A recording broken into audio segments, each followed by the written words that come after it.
the generational wealth is being built during the tough times. Yeah. So if you are looking for an opportunity, I think this is the time to get into it. We don't know how long it will last. Yeah. So when you see an opportunity, when you believe in it, go and get it. Yeah, 100%. Live behind decisions I chose. Peaks feel good and the valleys get low. Chains for the tires in the rain, hail, snows. Like this everywhere that I go, everywhere that I go. Hey everybody, it's Hussein Kabani, your favorite broker, and we're back with Varan. Varan is with iConnect Mortgages, runs an awesome mortgage brokerage company. You got a bunch of agents. Yeah, I guess. Yeah, you do? Yeah, we have about 25 agents working. 25 agents, and you guys are like top 75. Top 75 brokers Canada, in the country, yeah. and top 20 mortgage brokerage with dominant lending centers. Amazing. Yeah. Congratulations. That's huge. Yeah, and we also got 2 locations. Wow. One in Scarborough and one in Whitby. Amazing. Yeah, that Whitby office is looking really nice. Thank you. Awesome. Yeah, just Varan has been on another video with us before as well, not too long ago either. But just a quick recap. So I've known Varan for, I think, like 10 years or so. And just very quickly, Varan was with a bunch of different banks previously, prior to him opening up his own brokerage with Cajun. They're business partners, but Varan has always tried to get me to come and do my mortgages at the bank that he was with. I never agreed until he opened up his own brokerage, because as you guys watch my videos, you know I'm really huge on going through a mortgage broker versus a bank. I think you should check all your options, but I really think that you should lean on a professional mortgage broker. Again, I'll recap. I think that a good mortgage broker knows the products, and when they look at your profile, they're going to be able to match you up with the right product at the same time. So for that reason, I like working with Varan, especially with Varan. My response time is very quickly.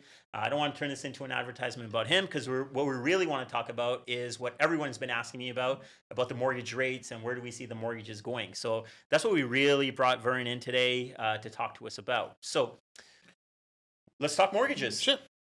I think you know a couple of things about mortgages. I guess so. Yeah. Let's chat it away. Okay, so basically, can you kind of recap to us like where we were at the beginning of the year in terms of like mortgage rates and where we are at now? Yeah. So beginning of the year, we were closer to 2.5% to 3% on our fixed terms, and variables were anywhere from 2 to 2.5% as well. Then slowly, middle of the year, like I think starting April, the rates started to go up. So what that translated into, in the beginning of the year, you can able to borrow $100,000 about $400 a month. Yeah. Versus right now it's about $600 a month to borrow $100,000. Right. So it's like a $200 difference. Yeah.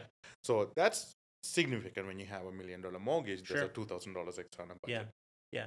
No, you're right. Like I just kind of ran a little bit of numbers, and just to give a context to people watching it or whatever, I ran it a little bit lower at 350 for 100 grand, kind of around the same thing. But like looking at if you had a $750,000 mortgage at the beginning of the year, you probably would have been somewhere around $26-25 per month. And right now, for that same $750,000 mortgage, you would be about $4,500.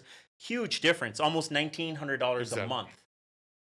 $1,900 a month. That's significant. Yeah, that's huge. And I guess at the same time now, what we're looking at is because of the rates have gone up so much, we're hearing all of this talk about trigger rates with your variable rate mortgage. For the most part, the people that I've been talking to, they're under the impression that when you have a variable rate mortgage, what ends up happening is that as the rates go up, your payment is going to be adjusted. Or if the rate goes down, your payment is going to be adjusted. But it's not true. It's not true. Okay. Can you explain to us how this actually works then? So it depends on the lenders. So first of all, it depends on the lenders. So most of the major banks, they don't increase the payment when the rate goes up. So what they change is how much going towards the principal and how much goes towards the interest. Yeah. But to the point when the rates has gone up, they are not collecting enough money to cover the principal at all. Then the rate started to go up, which is called a trigger point. Okay. So I guess what they're doing is that what you said is that if you have your principal and interest. So most people, they're looking at their mortgage payment as one thing. Maybe it's $2,000 a month. On a variable. Yeah, maybe it's on a variable. It's like, say it's $2,000 a month, but what they're not seeing in the background, they're just paying the $2,000. That's on interest. Exactly. Maybe some of them was going to the principal. Exactly. And to the point when hopefully not a huge rate increase, in December 7th, Yeah. you may not even pay any principal at all. Exactly. So right now, like as an example, it could be that if you have a $2,000 payment on your variable, maybe $200 is going to pay towards your principal and $1,800 is going to interest. Now, when the rate goes up, and obviously this is not going to be correct math, but it works something like this, I think, and correct me if I'm wrong. So if the rate goes up, then what's going to happen is instead of you paying your $200 in principal and $18 in interest, what's going to end up happening is you're going to pay maybe $50 in principal, and then you're going to pay $19.50 in interest. And to the point, you may even say everything going towards a principal interest, so you may able to not cover anything at all. And then you have an interest increase above that, and that's where a trigger rate kicks in. You hit the trigger rate. So what happens then? Then the banks has to call you in to increase the payment. So that's mean you are starting to pay the mortgage on a little bit of towards the principal as well. So there's enough money to cover the interest. So realistically, it's mostly interest only. Once you hit that trigger rate, you're going to be almost interest payment. Yeah, interest only. Exactly. And that's also what that translates when the amortization, when the renewal comes up, you haven't paid enough money towards the principal. So you're pretty much not going to have a higher balance to renew after 5 years. So how much have you seen? Have you seen like these amortizations move? Oh yeah, significantly. So I have a mortgage with the banks that increase the payments. So that's mean my payments has gone up significantly, but my amortization is online. Okay. And the other lenders that they don't increase the payment. For example, I took a mortgage in March of this year. I was at 30 years, and right now I don't even have an access to see online banking. I think they are doing some servicing, or they don't want people to know clients to know what's going on. The last time I checked, about 2 months back, my amortization went from 30 years to 56 years. Wow, like almost doubled. Yeah, just that's before the last rate hike. Wow, that's incredible. Right now, I'm checking it every day. Like I need a call to find out, but I can't even see what's happening. Because it doesn't even go that far in their system. Yeah, probably. It's going to be like 70 years. Yeah, so that's also being that principal is going to remain the same if you don't increase the payment, right? Yeah. So you're not paying anything towards a principal at all. Well, that's pretty wild, right? Like even if we think about it, nobody really has an idea of what was going to happen. Like, did you think that the interest rate was going to go up this much this year? But not in 2022. I think I shared a post with you from even the video clip from a Bank of Canada. They said the rates are not going to go up till 2023. Yeah. Well, this was when they were doing the cutbacks in the rates for COVID, right? And they were saying, go out there, spend all of your money because don't worry about it. You're not going to have a rate payment hike till 2020. I think everyone's kind of got caught into the miscommunication or whatever the direction came from the Bank of Canada. Yeah. Like someone shared me, like I think I would share that with you as well, right? Yeah. It was that's exactly what happened. Yeah. So it's happened a year earlier. So at the beginning of the year, like we started off like across Toronto Real Estate Board, we started off with like 3,200 listings available for sale, something like that. Okay. And luckily we never saw the inventory increase so much, but we started off with such a low amount of inventory. And for people just kind of starting to watch us right now, on average, we're supposed to have about 20,000 listings on Toronto Real Estate Board just to make it an even market for buyer and seller. It would be a balanced market at 20,000. Supposedly, it's supposed to be at 20,000. So where we started off the year with 3,200 listings, it was crazy right out of the gate. That's why we see all the hikes in January, February, March. Exactly. December, January, February. Yeah, like we saw the increases until February, March-ish kind of thing. And then I think people started getting an indication like rates are going March, up. Yeah. Like even rates going up. But what I started noticing is that I think in end of February into March, we were working on a deal and we started getting, we did the same strategy. All the strategy is basically you significantly underprice it. Yeah. Right? You significantly underprice it. You're going to get 100 showings going through a property. You're going to get 30 offers on this thing and you're just going to blow it out of this world where a price doesn't even make sense. I remember I called you once, like you said you were waiting on an appointment to go into the house at 11 o'clock in the night. Exactly. Yeah. You had no choice at that point. Yeah. So these like that's how the market kind of started off, and we started noticing during that one listing that we did underprice it. We didn't have 100 showings. We had like maybe 25 showings. We were expecting to get at least 10 offers. We get like 4 or 5 offers, and they're even weaker than what we were expecting to get for it. So that was the starting to indication that hey, maybe this is not going to be as strong as it's going to be. And then I think we started rolling in with the interest rate increases right after that. So you know what, like we've had a bunch of clients that bought, and even at the beginning of the year, who thought this is gonna how the year was gonna end off? So we have clients that purchased, even at higher numbers and whatnot, and a lot of these guys went on to variable rate mortgages because of the information that we had on hand as well.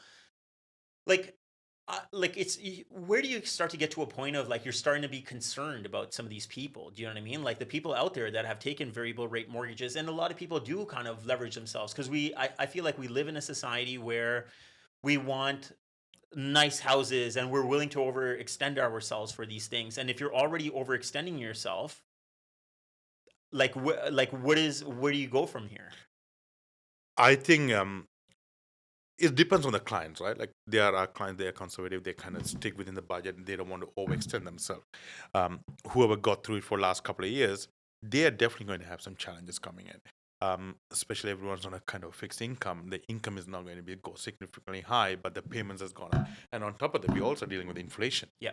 We are dealing with the high gas prices compared to what 2 years back, right? Groceries. So it depends on if they have savings, they may have to dip into the savings, or they may have to make a lump sum payment towards the mortgage. But not to be too negative about it, it is concerning for some people.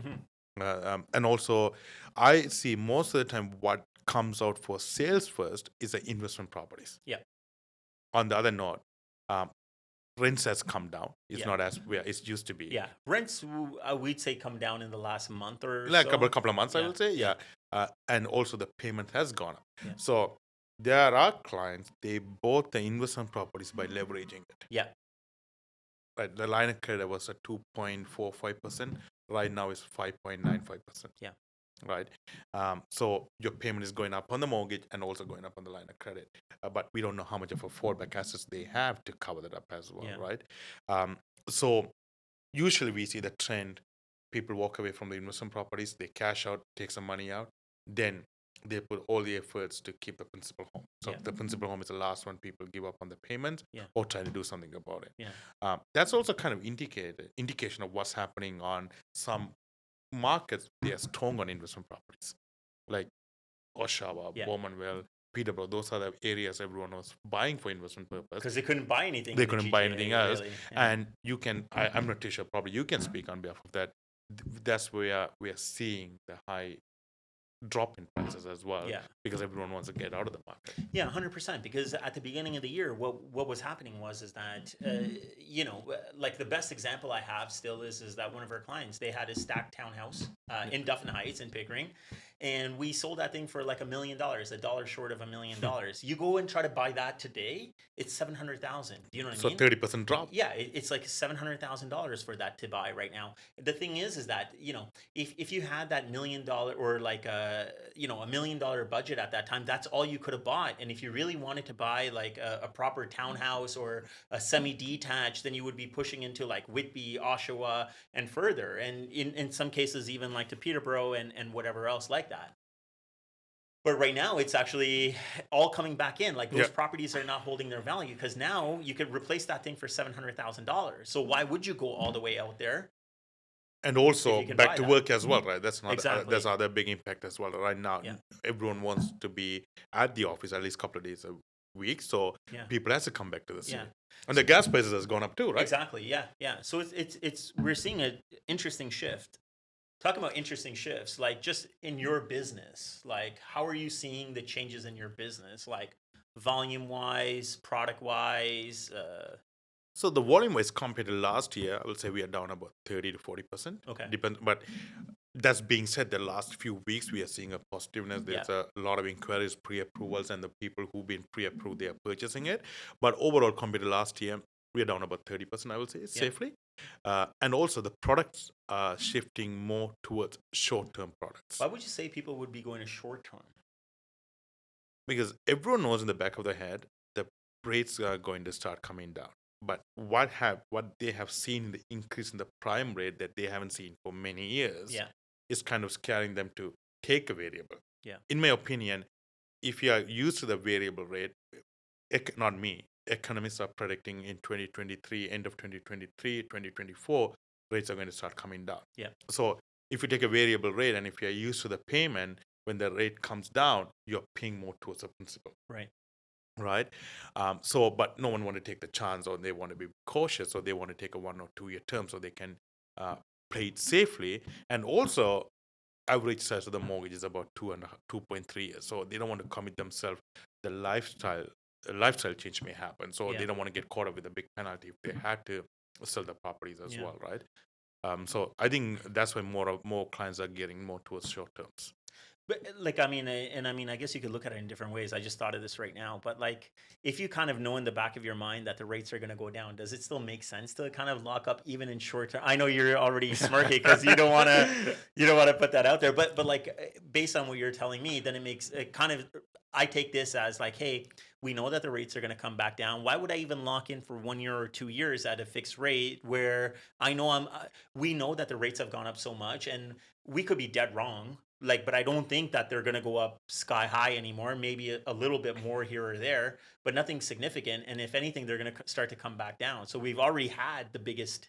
Yeah, so I want to be cautious when I say this, but at the end of the day, it's not me. There's opinion, and the economists are predicting is going to be leveling off. Yeah, definitely in end of 2023 or 2024. Yeah. So if you ask me, I'll say this is a good time to take a variable because you are customized to the payment of the high payment. Yeah. When you are, it's like a trigger rate's other way around. So you already did the trigger rate. Now you're going to pay more towards a principal. So is that how it works? They're not going to like lower your payment that comes out of your pocket, but they're going to just transfer more into the principal. So that's really an awesome thing. Exactly. So the banks that they haven't cut down the payment, even though rates comes down, they will not cut down the payment. They will pay more towards the principal.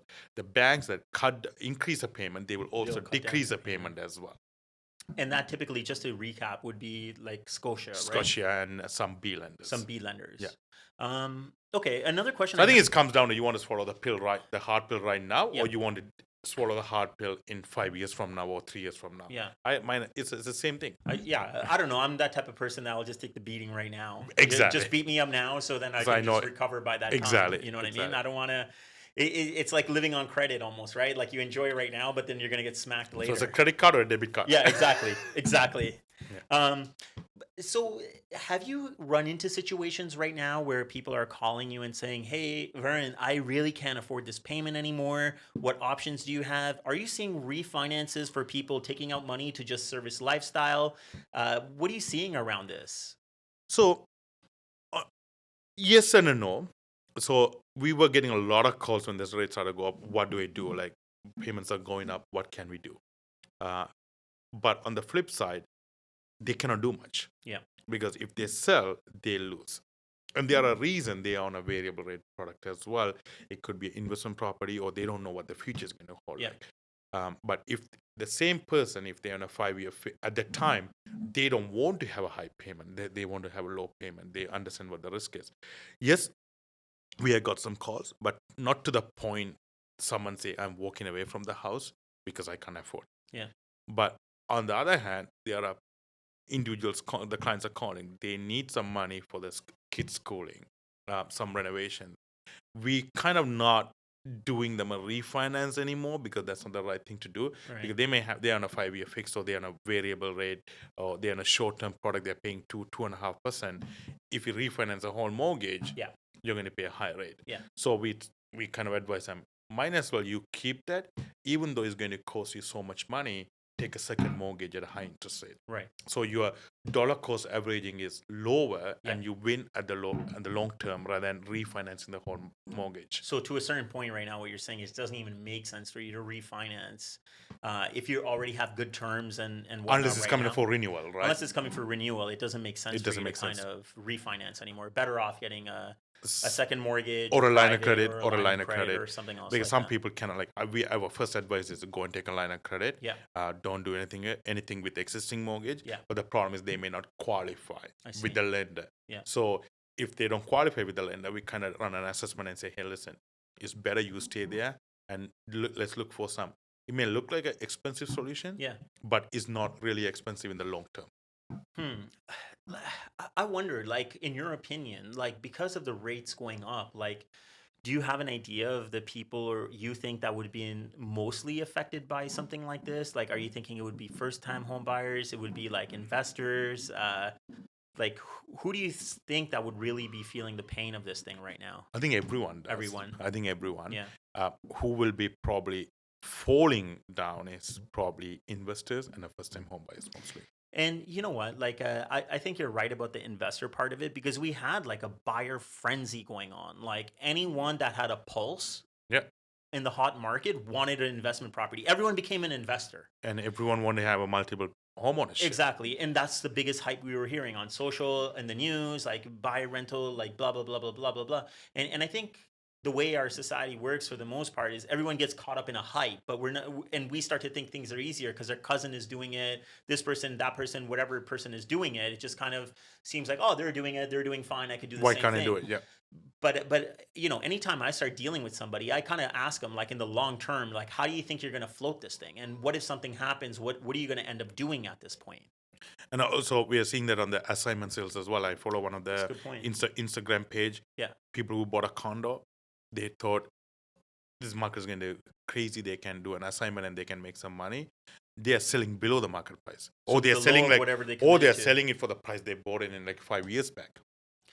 Have you seen any issues with closing any of those things at this point right now? Like, you know, say for example, I have a buyer right now that's starting to work with me, okay? Yeah. And she's basically looking around at resale in that Seton area and whatever else like that, and then looking at the new home builders over there. And this new home builder there has like a semi-detached property for like almost $1 million, whereas I can go back in the market right now and buy you know, a 1 to 3 year old semi-detached, very comparable to that property, for maybe $9.25, $9.50.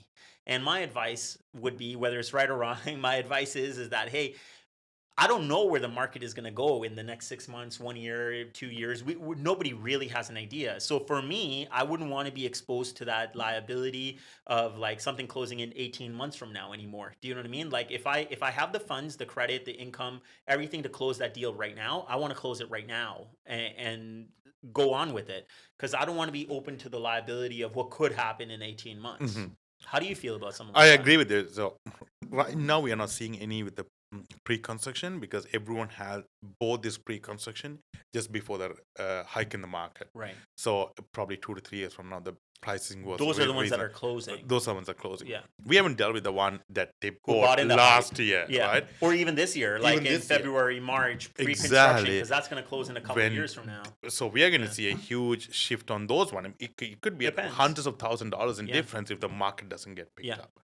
Like I was talking to one of the realtors, he was selling, there's a project in Newcastle, they're selling for 1.3, 1.4. The same house you can buy on resale for 900 to $1 million. Doesn't make any sense. Right? Future pricing, but we don't know what's going to be in 3-4 years from now. But like, I mean, if you had the option, let's buy something that's very comparable for $900K or go pay a builder 1.3. Yeah. Like, I think it's almost an eyes closed type of decision if it's very comparable, right? Like, 400 grand's a ton of money. And then that's one aspect of it. And again, like, I don't know what's going to happen in a year and a half or 2 years. And we've seen this in 2017. I have seen a lot of buyers, they lost deposits and they got sued by the builder because they couldn't close. Yeah, exactly. And I think that may translate not right now, maybe 2 to 3 years from now when those closing comes up. Yeah. So there is a possibility, if our market doesn't go back to kind of where it was when these condos come up to close, that there is going to be some type. So we had to hit the 2021 prices for them to close in 2-3 years from now. Yeah, exactly. So in like 2024, 25 kind of thing, they have to be back up to those prices, which I don't know. Who knows? But it seems like it should be okay. Yeah. I hope so, because otherwise there's a lot. It will be a bloodbath. But again, like you're talking about new construction stuff, like I have to put this out there too, is like at the beginning of the year, like I had some clients, like investor clients, right? And I don't do pre-con. I'm not that guy. I do resale, right? So the thing is that pre-construction works in a different way. So the way that pre-construction works is that just for people watching is that an agent actually has to have some type of a relationship with this builder developer, okay? They have to sell X amount of units in order to get through one of their priority lists. So I'm not that guy. So I have other agents that I work with that get through those lines. But I was trying this year to try to do it myself, and you know, why don't I just try to go direct or whatever? I submitted a bunch of worksheets. I don't even get called. They don't even look at me. They just have a close community. Yeah. And guess what? What's happening right now? I'm getting bombarded with emails, phone calls. Like they're just like, They need You're you. doing so well. I know you have clients. Why don't you bring them into our projects? We're willing to give you more co-op commission. We'll pay you sooner. Like, So all you of know these there's a things. trouble. Buddy, I get so upset with these Yeah. things. I'm just like, dude, here's all of my worksheets I sent you in February. Same builder, Yeah, I guess. yeah. And then what the hell happened to all of my worksheets? Dude, I had live people. How do I look now going back to these people and saying, hey, why don't you come try again with me? I And know. look like a jerk. So, And the deposit, look at the deposits yeah, right now. yeah. They're cutting them down. They're cutting them They're down. cutting them down. They're extending them out. They Yeah. just wanna Yep. wanna move these units. They want them to be back in. There's a lot of incentive right now to move these units. Yeah. It just see when someone offers too much incentive, I start to get scared. You know, like those ads. Yeah. They basically say, I hear you. Yeah, yeah. Don't worry. 3 years, you don't even have to have property management. We're going to take care of it. This is a guaranteed market rent. Well, where the heck do you think they got the market rent from? They're charging you. Yeah. You're paying for that market rent. They're just going to give it back to you slowly so you can service Or the it's thing. been built up with the pricing. Yeah. So if we look at, I know I'm going off on a tangent a little bit here right now, but the thing is that, you know, before they don't want to look at you, right now they're going to throw everything at you to try to make this deal kind of happen. Even right now, like I saw a new home builder, okay? Basically, they're saying like either you take a 0% mortgage from us for like 3 years or we give you a finished basement. Yeah. Like there's some heavy incentives out there to try to move these things The along. inventory, because they need to sell, right? They can hold on to the inventory. Yeah, if they have stuff in the pipeline, they've sold a bunch of these houses, they need to hit a certain number in order to get the balance of their construction financing. Yep. They need to move this thing along, and I don't think they want to get stalled out either. They need to move. They had to sell. Yeah, exactly.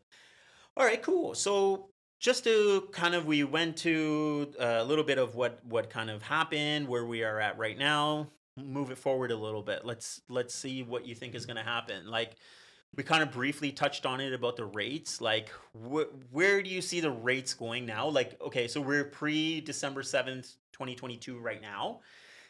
We know there's an announcement coming out. Yeah. What do you see happening with that? I think it's going to be a small increase of Small. 0.25%. Quarter?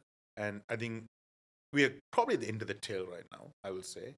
I think it'll kind of start stabilizing in 2023. It's just you won't see any up or down. Or even if then it's not going to be a huge increase. It's not Right. used to what we've seen. Yeah. Not a percent at a time. Not a percent at a time, right? So then it will start tapering off in 2020, end of 2023. And I think in 2024, we'll probably see drops in rate. Like rate will start coming down. So how do you think is going to happen? Like you think like just for me to understand too, and people that may be watching this right now, like what is going to cause that rate to come down? Like how are they going to agree on it coming down? I know inflation is a very big thing, right?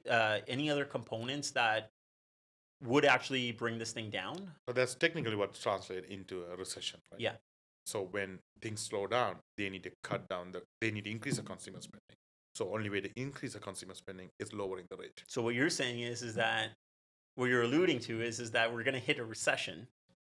In my opinion, I think Yeah. if anything, we are in a recession. We are. Or we are at going the to, we are going to see at the beginning of a beginning of the- recession right and now. we will be diving into the recession. At- Then when the consumer spending goes down, I don't think so. We are going to have a recession. We are going to see a job losses, but to the point, we will have impact on the economy. So they have to start cutting out. So they're going to start cutting down rates. You know, like I think you're absolutely right. And then even when we okay, so about the interest rate. So just to kind of recap, like if we need to, just to do a comparison. So right now, if we have to arrange a 5-year fixed rate mortgage, we would be paying 5.5. about 5.5. And it depends on the lender. Let's Sure. say 5.5. So 5.5. And where do you think that would be once the rates kind of come down and stabilize? Where I they think are? it will be closer to high 3s to low 4s. Okay, so high 3s to low 4s. Low 4s. I think that's the sweet spot. I think that's where So you're still looking at a 2-ish kind of percent drop. drop. Yeah, like, it'll be in the 4s. Yeah. And the variable will be anywhere from 3.5 to 4%. Yeah, I think that I would agree with that. And that will be like a more balanced. But keep in mind, when that settles in, we are going to still feel up with the immigrants coming in, Yeah. the migration, all those things, the shortage of the houses. And, So a lot of things happening still, right? and I think that's an interesting point too, right? So one thing I'm looking at right now too is that I know a bunch of builders that are not building anymore. because there's so much uncertainty about material costs still, supply chain. Even though it's getting better, there's still a lot of concern around that stuff.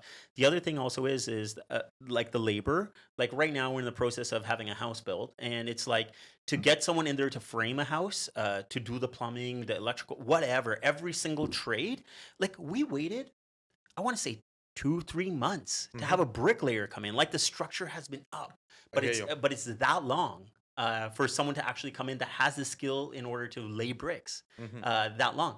So I guess what I'm trying to get at is that builders are kind of holding back because they don't know what their expenses are going to be to build this product. And the ones that are selling, they're selling in a way that I wouldn't buy, okay? I'm always looking at what the resale is first and then what they want to sell it to me for. If you're getting a better deal than a resale, it makes sense. Yeah. So when or at least the same price point. Yeah. So in 2015, I bought a townhouse for my mom, and basically, I looked at that townhouse. It was $340,000. So $340,000, for a freehold in Pickering. It's a back-to-back, small little place, but still in Pickering is cheap. $340,000. Now you can't even find it in anywhere. No, you're not going to find it anywhere right now. But when I looked at that, I was actually the guy that was selling in Duffin Heights that same house. I had an open house that same night, that same day, for the same house that I was selling for like $300,000. So at that time, it made sense. Yeah, it made sense to me because hey, you're almost at the market value. Well, actually, sorry. You know what? I was selling that one for $400. My bad. I was selling the resale for $400, and I was buying at $340.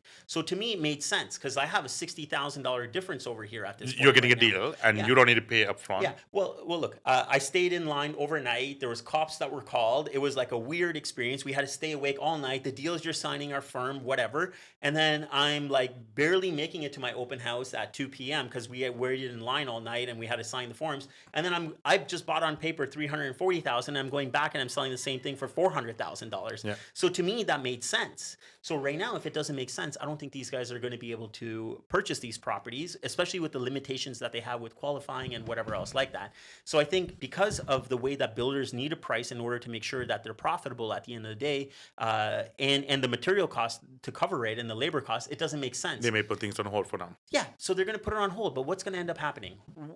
What I see happening right now is that we're going to create all this short supply on our own at this point right now. It's going to be keep increasing. Yeah. So what's going to happen? We suspect that the interest rates are going to come down at the end of 2023 into 2024. We have very strong immigration. I think the number for this year was like 500,000 or something like that. And I think it's going to be on a continuous basis year over year kind of thing. So the thing is that our housing supply is kind of short.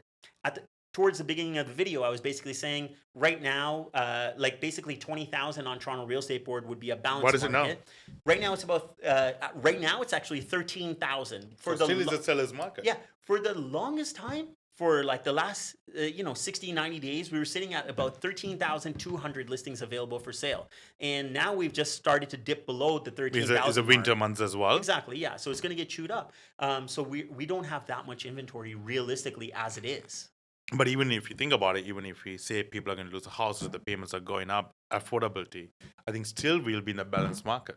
Yeah, like even right now, we are still in a very good market. Like every single day, on average, we're seeing 160 transactions through Toronto Real Estate Board every day. Yeah. So the sales are still happening every single day.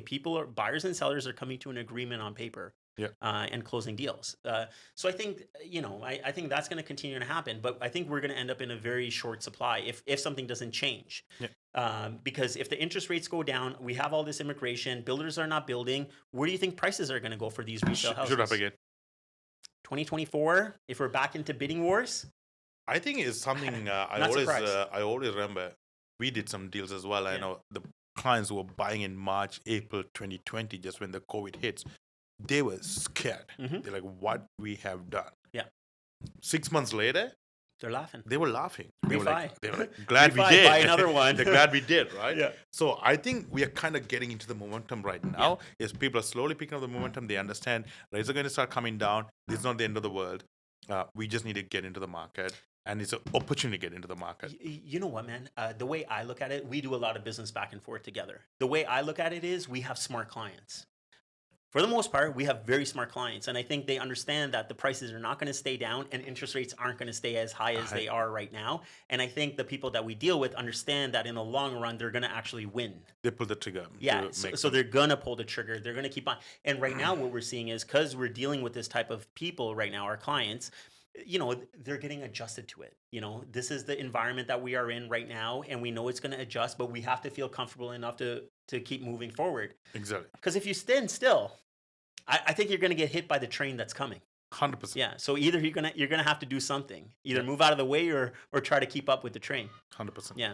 And I don't know it's true or not, but if there's a talk, the stress test may go away as well.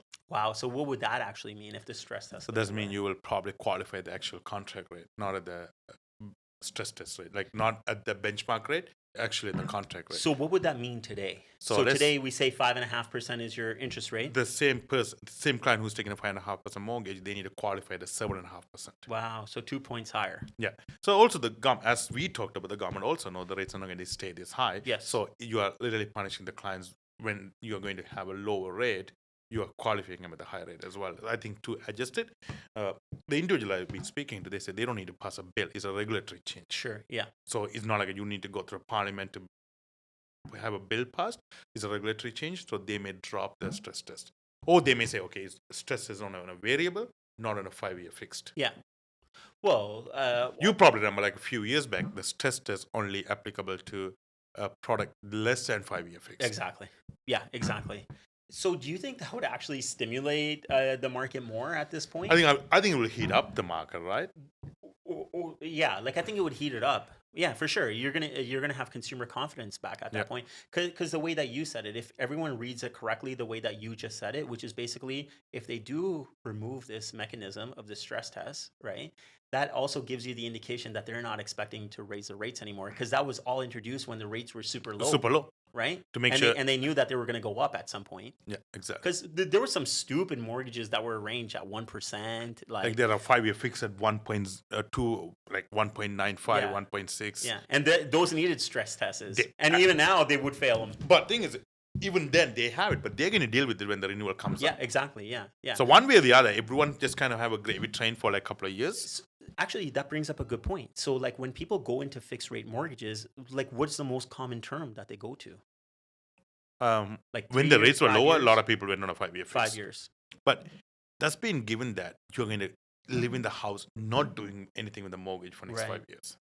Because as soon as you touch a fixed rate mortgage, you're going to have a huge penalty. Huge penalty to break. So just out of curiosity, like if they had a 2% mortgage and mortgage rates right now are 5.5%, like how would the mortgage penalty be canceled or like calculated, like at a high level? It's really hard to say that. Usually, when the rate goes up, the penalties are lower. Okay. When the rate, like when you borrow at the lower rate, when the rates are going up, the penalties are lower. Okay. When you are borrowing at the higher rate and the rates are coming down, the reinvestment rate, right? Yeah. So the bond prices, Yeah. so the penalty will be significantly higher.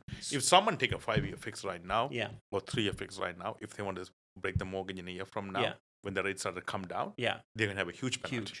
So, but right now, if somebody was in a lower fixed rate mortgage, their penalty wouldn't be that It shouldn't be that bad. Too bad. Because I bet the bank wants to free up that money. Yeah, because they can reinvest it on a higher rate right now, exactly. right? So it'll probably 3 months interest. Wow. But either way, like if people were taking 3-year or 5-year mortgage, if you got a really crazy 5-year mortgage 2 years ago or 3 years ago, it's coming up for renewal. You're going to renew it. Yeah, you're going to have to. You're going to be. You're going to ride it out until as much as you can, right? Yeah.